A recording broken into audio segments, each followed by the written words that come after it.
Hey folks, Sev here. Today, Anthropic released their latest version of Claude 3.5 Sonnet model, where it could use your computer, follow user's command to move a cursor around their computer screen, click on relevant location, input information via virtual keyboard, basically emulating the way people interact with their own computer. And as I'm writing Economy of Wisdom, my book, I'm looking and diving deep into the trends of knowledge work and where this is all going. And in different ways, both Anthropic and OpenAI stated their vision for where they want to take this artificial intelligence. And what they're seeing is as different artificial intelligence levels, starting with conversational AI, which we have now, and ending with organizational AI or fully autonomous organization. So, what does it mean for knowledge work? I started asking these questions. So, the conversational AI, that's the AI we can see at the very bottom of the screen here, is what we have now. It's your ChatGPT and its Anthropic Claude user interface. This is where like engineers, developers go in and start directly conversing with the models to help them perform tasks. It's also conversational AI is also embedded into different software as a service products, as copilots, for instance, basically helping the productivity. At the same time, the level that we're at now is starting to displace some jobs, such as junior software engineers, customer service support. So we're already looking a degree of software automation. Like, for instance, in the last company where I worked with, most of the code that I wrote was actually wrote by the model, and the model was also writing the unit tests. So we see quite a bit of automation, and at this point, we don't really even need junior engineers anymore. The technology is already there. Now, the existing state of artificial intelligence, they cannot yet reason. There is a system one thinking in humans where we think fast, and that's what conversational AI does. And there is a system two thinking where we think through a problem through a series of steps, whether laying out explicitly steps on paper or just taking our time to make the rational decision about it. Although in some agentic implementations, the reasoning AI, the models already are approaching that capability. We see it with GPT or one model where it's there's a agentic implementation in the background, and the model goes and reasons through a series of steps. So what I expect AI based on existing trends, we could have reasoning AI as early as 2025, and at that point, the artificial intelligence starts to displace many jobs, such as in medicine, finance, jobs that can be easily automated, jobs that can be done in front of the computers, clerks, administrators, those roles. Now, the next level up from that is autonomous AI. And autonomous AI, it basically helps perform a wider range of tasks without human interventions. Um, so in the workplace, kind of this level of AI manages projects, optimizes workflows, and even handles more complex operational tasks. These are more advanced agentic implementations. And also, at this point, we kind of see the military adopting more autonomous systems and robotics. And I do think that by this year, we will see quite a bit of this technology deployed in the real world combat scenarios. And these are agents essentially that are powered by more powerful models that presently exist. And at this point in 27, kind of seeing that the knowledge work significantly accelerates, and we can even see AI taking over managerial roles, coordinating teams, and ensuring efficiency. Um, and this autonomous AI is still possible with the same architecture that we have now. So it could be based on transformers architecture. Now the next level is innovating AI, and this is where innovating AI is becomes capable of creativity and innovation. It could design products, develop strategies, generate new ideas, um, and so at this point, innovating AI is not possible within the scope of Transformers architecture because we haven't overcome out of distribution generalization problem where the models can't really generalize as well and create new information outside of the existing training data set. And that's a big problem. And that's what we're bottlenecked by.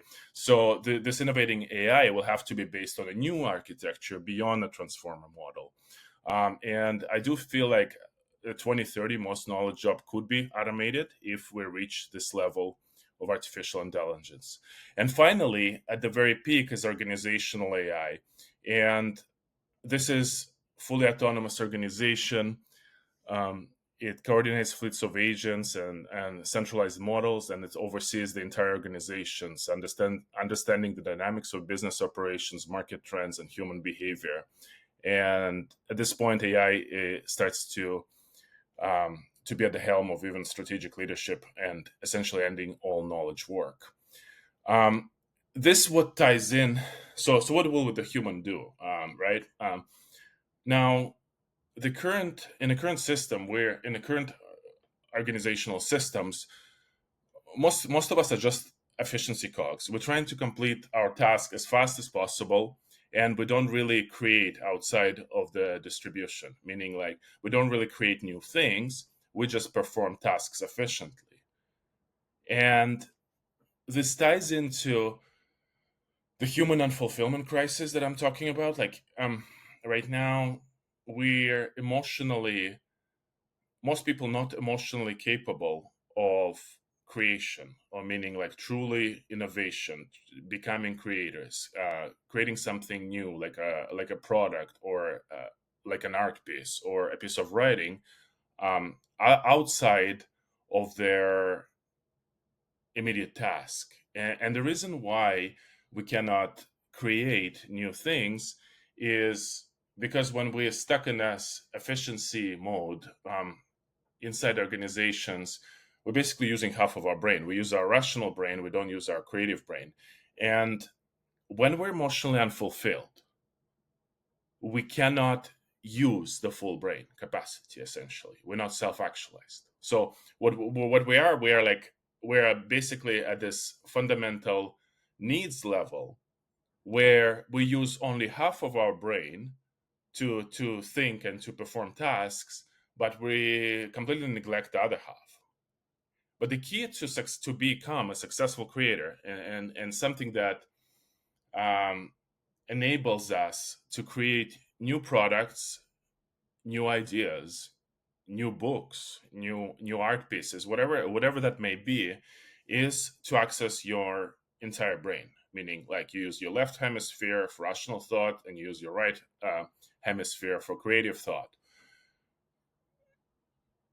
In the current present environment, organizational culture, that's it's not possible. Like, I mean, if we're all driving efficiency, even when we take like executive coaching, like what executive coach is going to teach us is to how to manage ourselves, how to be more efficient, and essentially how to be more disciplined, not to think too much, and then go back to the organization and sort of perform at the high efficiency level. Well, you can't compete with artificial intelligence and efficiency. There's no value in efficiency anymore.